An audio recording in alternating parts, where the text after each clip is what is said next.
Rappaport reports that the Browns have traded Amari Cooper and a 6th-round draft pick to the Bills for a 3rd and a 7th-round pick. Reports say that the Bills were interested in Cooper all offseason, but were more focused on trying to trade for Brandon Ayuk at the time. Cooper is 30 years old and is on his last year of his contract, worth about $20 million. However, because the Browns converted $18.5 million of their salary into a signing bonus, the Bills only have to pay Cooper about $800,000 for the rest of the season. The Bills have the 4th lowest completion per game to wide receivers, and they're receiving rank 25th or worse in every statistical category this season. Cooper had 24 catches for 240 yards, 2 touchdowns in 6 games with the Browns this season. Amari Cooper is a great acquisition. He is a great, great acquisition. I'm not going to say he's better than Davante Adams, because he's not. Davante Adams is a better wide receiver. He's a little bit younger than Davante Adams, and I expect the Buffalo Bills to extend him. He's a great team player. He is not Stephon Diggs. He's not a guy that's going to go and yell at you in the middle of the huddle. He's not going to go on the sidelines and scream at you. He's not that type of player. He's an emotional guy, and I know who's trying to call. Keith? It was Keith. Keith, call back in like 10 minutes. Let me finish what I have to say, Keith, and then you can call up and speak about whatever you want to speak about. The fact is, right now, they made this move because the Jets made the move for Davante Adams. They're trying to keep up with the Jets. The Jets obviously have more talent offensively. There's no question that they do, but the Jets don't know how to use their talent. Maybe it's coaching. The Buffalo Bills are definitely more well coached. They have a tremendous amount of talent as far as I'm concerned, as far as the coaching is concerned on the sidelines.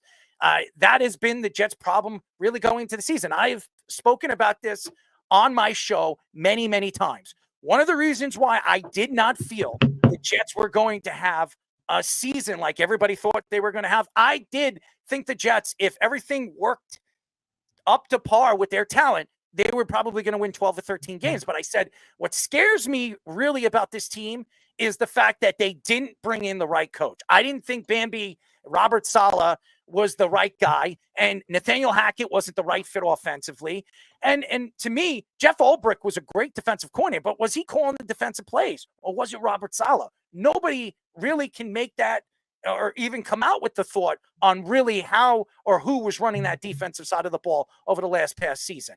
The real thought here with the Buffalo Bills is the Buffalo Bills gave up a 3rd and a 7th. They gave up more than the Jets gave up for Davante Adams, because I do not believe Davante Adams is going to be an all-pro player this year because he's missed a few games. And I do not believe the Jets are going to the AFC title game as far as what I've seen so far of this team. I'd be surprised if the Jets make the playoffs the way they've played. So they gave up a lot for Amari Cooper. Now, do I think he's worth it? They needed that number 1 guy. Now, I like what they've done with some of the youngsters that they have over there. I do. And I love Coleman. I've told you about Coleman. I followed him in Florida State. I'm a Florida State Seminoles fan. I didn't think he was going to be this good this early. I thought it was going to take him a little while to develop with that Josh Allen, but he's developing. And I like what I've seen. He's actually one of the better young wide receivers in the league. But to me, and what I've seen with this offense, especially against good secondary, Keon Coleman is not the answer. They needed a guy that can separate. Amari Cooper is one of the better route runners in the league. You could put him in the slot. You could put him on the outside. He creates a lot of, mishaps in the secondary. I think, to me, when I see what the Browns did over the years with Amari Cooper, with really bad quarterback play, let's look at the quarterbacks that they've had over the last couple of years with Amari Cooper. And Amari Cooper's still putting up 1,200 yards. He's putting up 8 to 9 touchdowns a season. So if he has an elite quarterback like Josh Allen, could you imagine in a full season with Amari Cooper what Amari Cooper could put up? I think Amari Cooper coming here will absolutely open up the offense in their range and help Josh Allen out. It will also keep Josh Allen from moving inside and out of the pocket.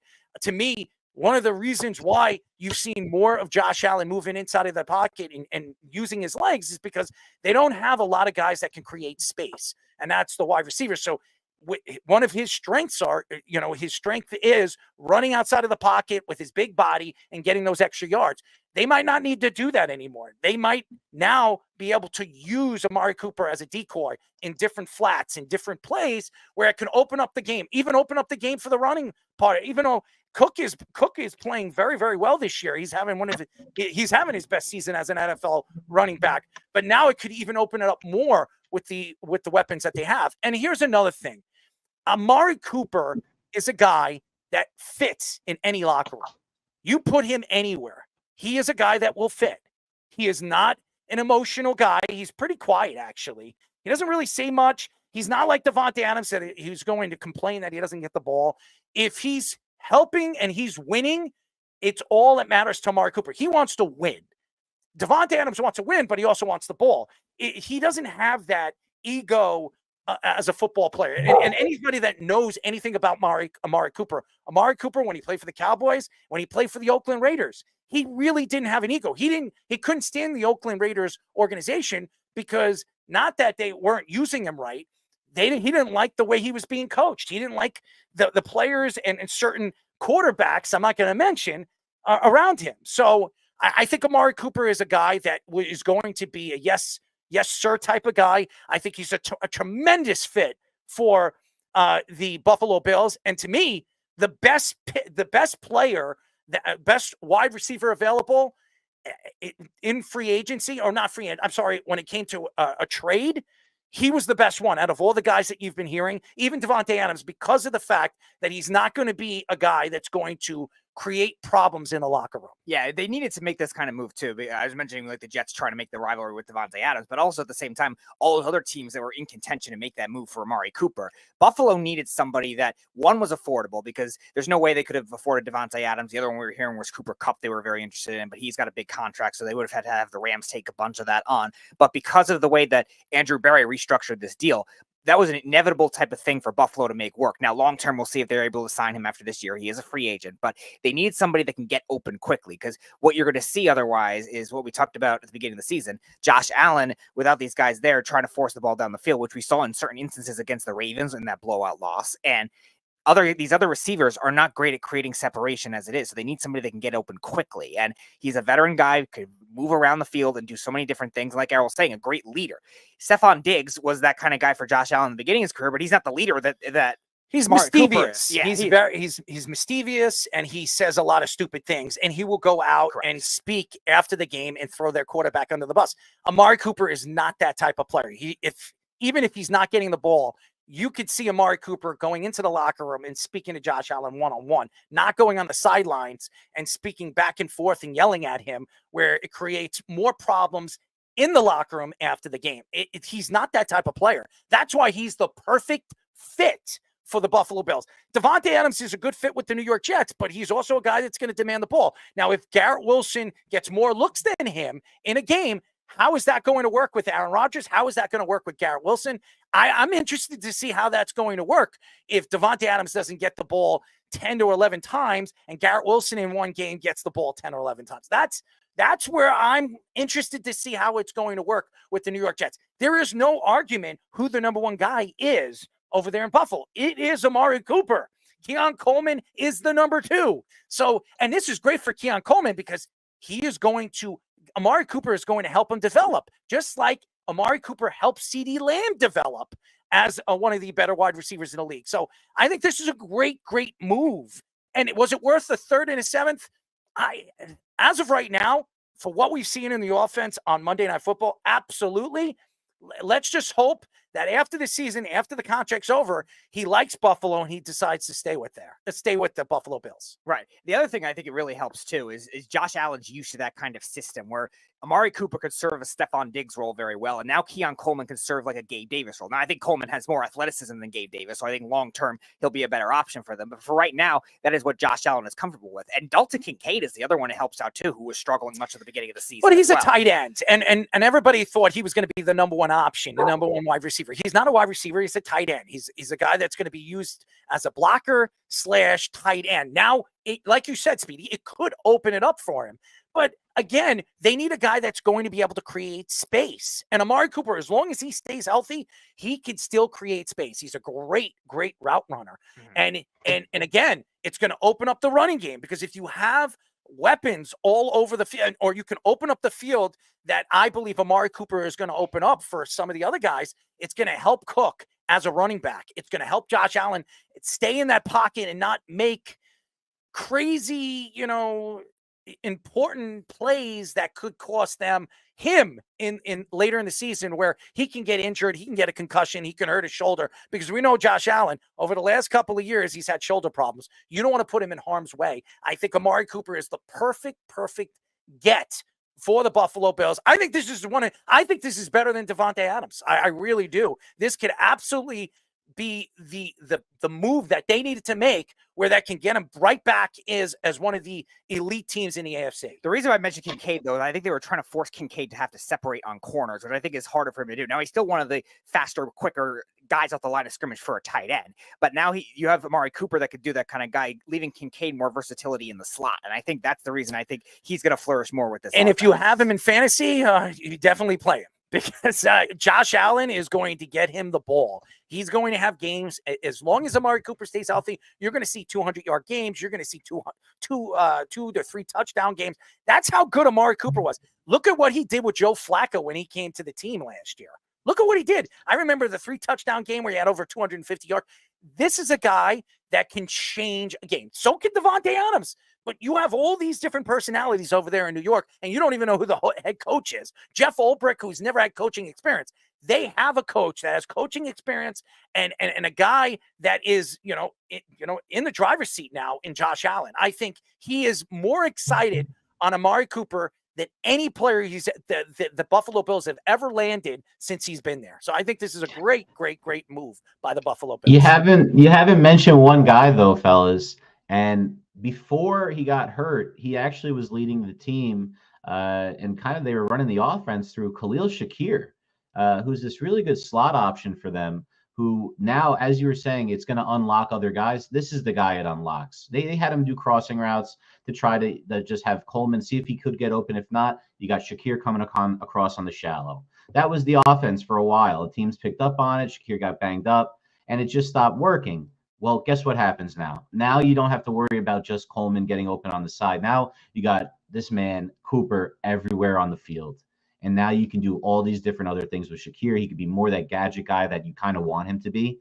And now you have a really fully fledged offense, especially, if Cook gets healthy. They have every position now kind of at the different type of, you got possession receiver in Coleman, you got the slot guy, now you got the all-purpose threat number one, and you got the tight end big slot. It looks good on paper, at least for the Bills. Yeah, it looks good on paper for the New York Jets. That doesn't sell me. It definitely doesn't sell me. But again, it's a competent coaching staff over there in Buffalo. There's no competence over there for the New York Jets. And that's my problem.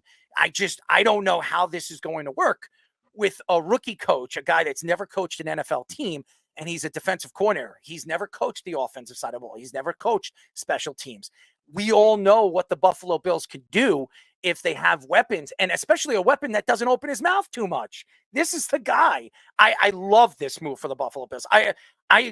I'm even more excited for the Buffalo Bills than the New York Jets. I mean, I know everybody's saying, well, you're a Jets fan, but just bringing in a Devontae Adams brings in a personality that is demanding the ball. Amari Cooper is going to expect the ball, but he's not going to demand it.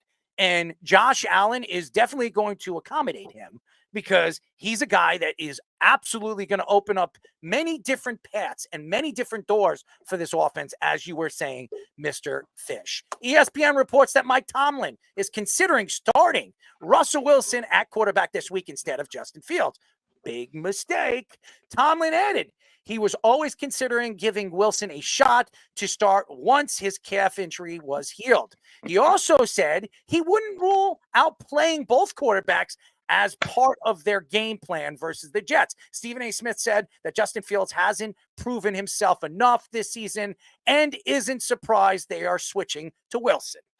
Ben Roethlisberger took shots at Tomlin for this decision, saying there is no way he would think about replacing Justin Fields. Fields has 1,106 passing yards, 5 passing touchdowns, 230 rushing yards, and 5 rushing touchdowns in 6 games this season.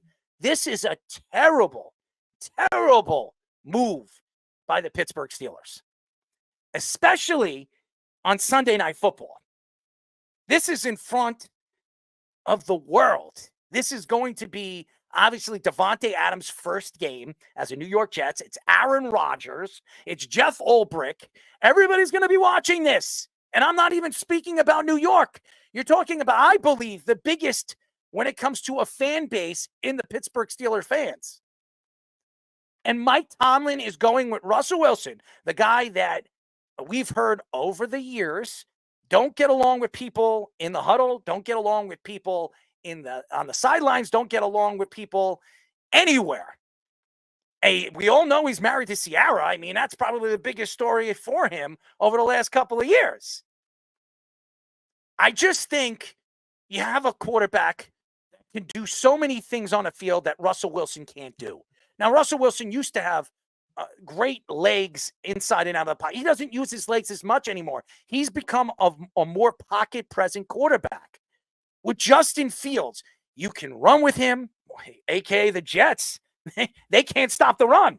So Justin Fields would be feasting this week on Sunday Night Football against the New York Jets. A guy that maybe doesn't throw, maybe he's not going to throw 3,000, 3,500 yards. Lamar Jackson doesn't throw 3,500 yards, and he wins an MVP twice. So you have an efficient quarterback right now. You have a winning record and a guy you can win with a great defense, and you decide to go with Russell friggin' Wilson.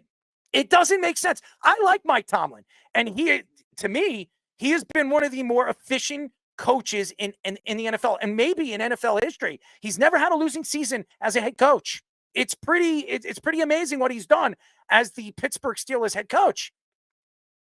But to me, sitting here today, and I'm not a Pittsburgh Steelers fan, and I'm looking at this team, and I see my team still has a chance to win the division, a very hard division, arguably the most the best division in the AFC and one of the hardest divisions in all of football, and you have a chance to win it, and you decide 7 games into the season after having a quarterback that has been efficient, has not made a lot of mistakes, and you're deciding to go with the guy that you were going to start with who hasn't played all season long, and you're going to give him a shot on Sunday Night Football. This is a big friggin' mistake. I'm telling you right now, and the Jets are licking their lips. They're loving it. Do you really think the Jets want to play Justin Fields?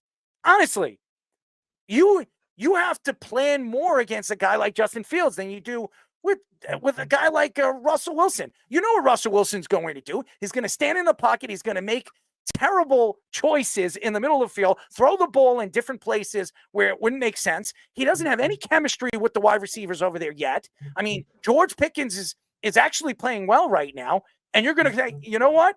I'm going to go with Russell Wilson.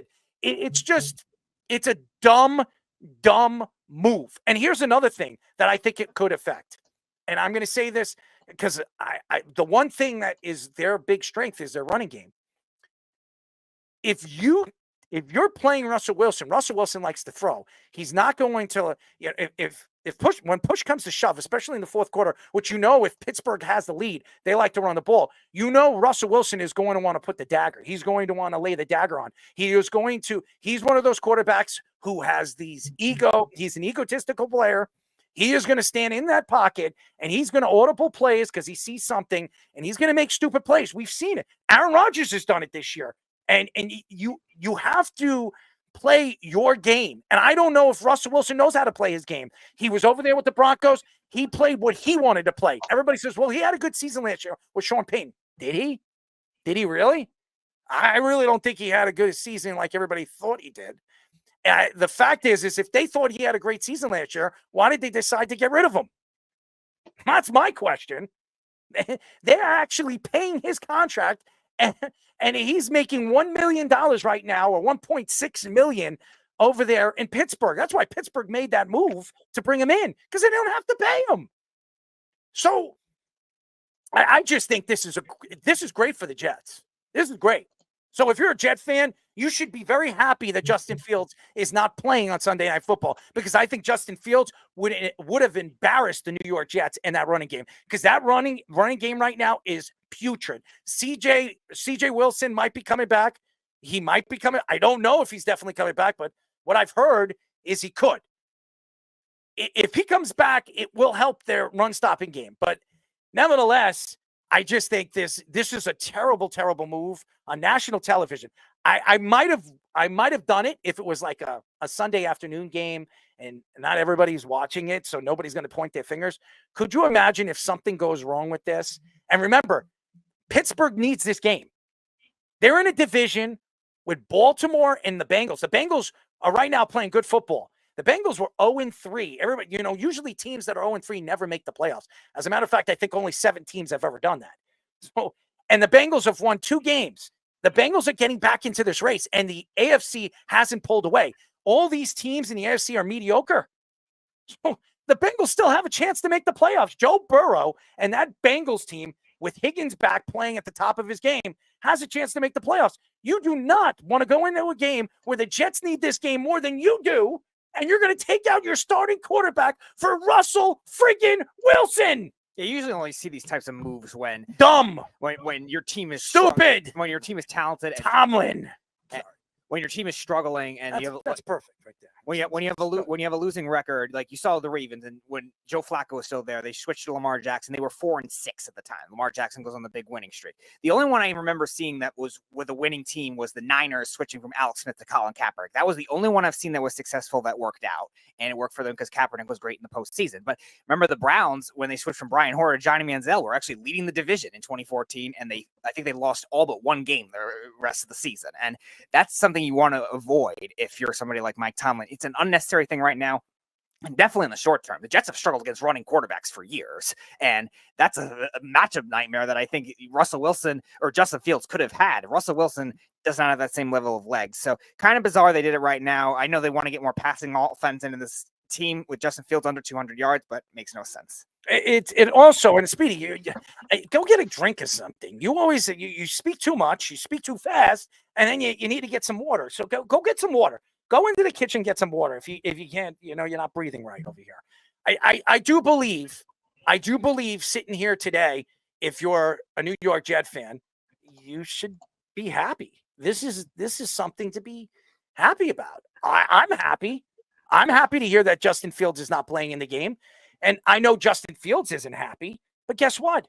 It's not going to be long. It's not going to be long, ladies and gentlemen, when Mike Tomlin and this Pittsburgh Steelers team realizes that he's not a team player. He's all about himself. He's all about views on social media. It's all about his beautiful wife and her singing ability. That's all he cares about. He doesn't care about the team. Why doesn't he get along with defensive players? Why doesn't he get along with the offensive players? Why doesn't he get along with coaching? Pete Carroll's coming out with a book soon. I can't wait to read it. There will be a whole chapter on Russell Wilson.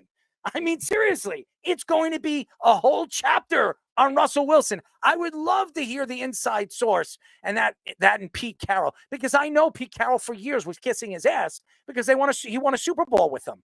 So, and they lost the Super Bowl with him because of Pete Carroll's stupid play calling. But nevertheless, I'm sitting here today, and again, going back to it, Mike Tomlin is making a huge mistake. Now, I don't know if Mike Tomlin actually goes to the higher brass, talks to the GM, or even talks to the ownership. But if ownership is as involved as they've been over the years in Pittsburgh, the Steelers have one of the best owners in all of football.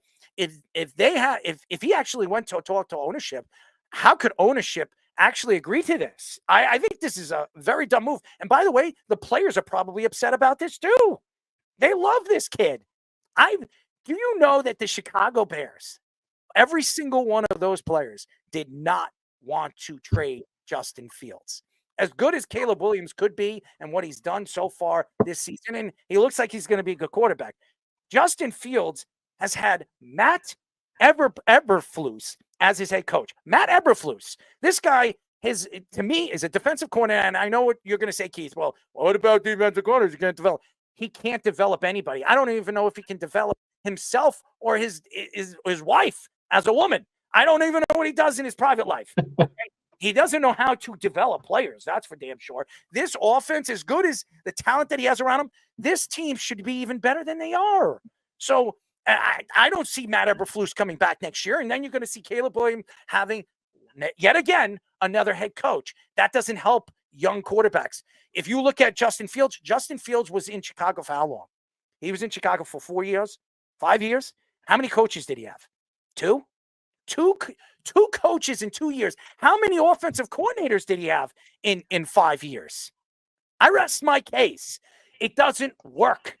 And I'm going to tell you this right now. Justin Fields will develop. I think he's the future of the Pittsburgh Steelers. He is, I wouldn't say he's a better version of Lamar Jackson, because he's not. He's a bigger version of Lamar Jackson, stronger version of Lamar Jackson. And if he learns how to complete more passes in games, and I'm talking about all he needs is, as far as efficiency, is if he's 19 for 29 or he's 21 for 31. If he does those kind of numbers, they can win a Super Bowl with Justin Fields.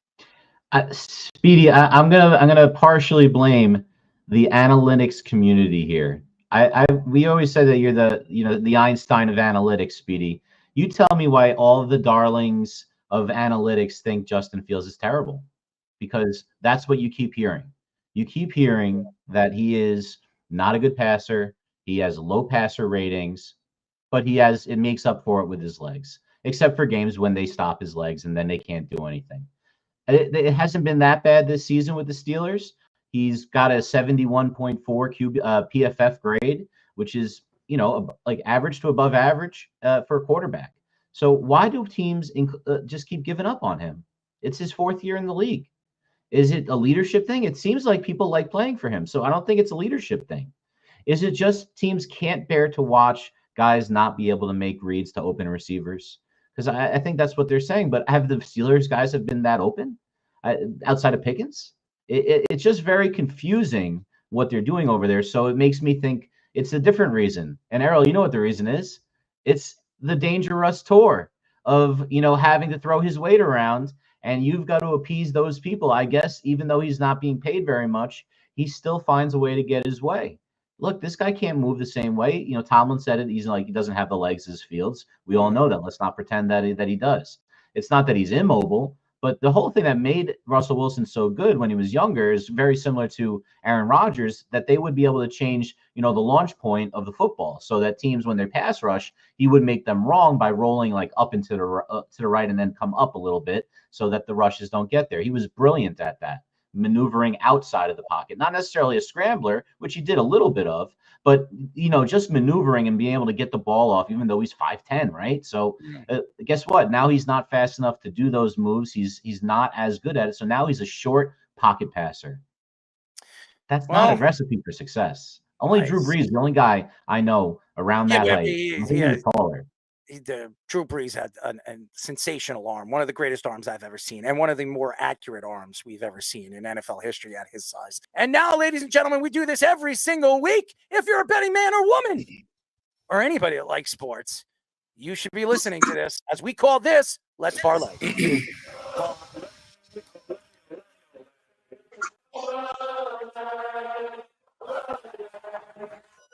It's time for Let's Parlay. All right, ladies and gentlemen, we have Wes, we have Chaz, and everybody. If you don't know how we do this, it's very simple. If you're new to listen to this part of the show or this show, guess what? If you're a betting man or woman, they're going to give you their top 3 picks, and then they're going to give you their 4th, which is their parlay. And what does that do for you? Well, guys, that's 4 picks. Hey, listen, these guys have been 4-1. I mean, they've been 3-1. They've been 4-0. They've been 2-2. But I'm going to tell you this right now. They've been over 64% so far this year when it comes to their picks on this part of the show. So, Wes, what's up, buddy? What's going on, guys? We're good, man. And we have a big announcement after the show. We're going to be doing something tomorrow. We're going to be doing a post-game show with Jabba Chamberlain. We're going to have some special guests. It's going to be very, very fun. Jerry Ferrera, Obviously, if you don't know who he is, Turtle from Entourage, he's going to be joining us. He does a podcast. He does a show right now.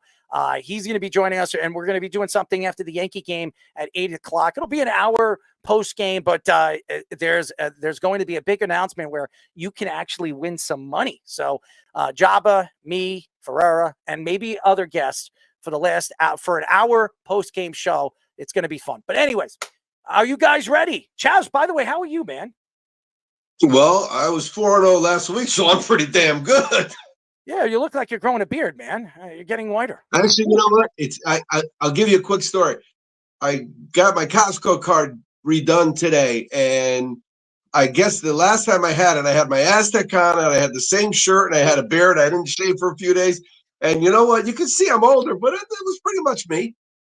You look good, man. Listen, I'm not. But I will tell you. So I will tell you. You may have seen that some Tommy's posts on social media. We had such a wonderful, wonderful 2 games one day, but my fourth game of the day was Detroit, and it just was just a wonderful day. Oh, that's Chaz. His humor is as good as it gets, Speedy. You know, especially that beard. Speedy, you need to cut that beard. You look horrible, man. Anyways, all right, Wes, you're gonna go first, and Chaz, you're gonna go second. Are you guys ready? Yeah. All right. So Wes, I'm gonna give us number one. So I'm gonna Did we start not hear? tomorrow night. Did we hear no music? The music's on. Ole, ole, ole. No, we did that already. Oh, I missed it. My bad. I'm going to go tomorrow night, and I'm going to start with this BC Virginia Tech game, and I'm all over BC. The spread is now at 7.5 points. This BC team is well coached. This is a Bill O'Brien team, and BC has always been kind of a gritty team that they show up in weird moments, but they've never had a roster problem. I love the quarterback play that Bill is getting out of Castellanos, but what I really like in this matchup is BC is road tested. BC went into Mizzou and really held their own. They lost 27-21. Most teams would lose at Mizzou. But opening night before Florida State was total garbage when the stadium was packed and popping and chopping and all of that stuff. They went in there and just owned them. And 7.5 points in this game is just too many. The strength of the Virginia Tech offense, this was a stat that jumped off the page, but the strength of the Virginia Tech offense is rushing the ball. And BC's only allowing, it's right around 105, 107 yards a game. Virginia Tech's not going to have a lot of luck. Once the crowd quiets down, I just think 7.5 is too many. BC may win the game, but I just don't think that it's 7.5 is just too many. I'm taking 7.5. I'm taking BC at Virginia Tech. I don't care what that environment is like and Enter the Sandman and everything else. I think that this is a really well-coached BC team that's not going to beat themselves. All right, Chaz, give us your number one. My first play is Sunday morning, 10 o'clock my time. I'm taking Buffalo. I'm laying the double digits, mostly because they're coming off 3 straight road games, and I've always had a lot of luck betting a team coming off 3 straight road games. I got a lot of other things, but that jumped right off at the page on me. In their 3 road games, they scored more points in each one, and they allowed less in each one, and they're playing Jacksonville. All right, Wes, give us your number 2. All right, so this one I'm going to keep it simple, but I am taking Mizzou. This game opened as Mizzou an 8-point favorite. 67% of the action went against them, and the line shifted. So I'm not saying that it's foolish money, but 67% went against them, and now the line is 4.5.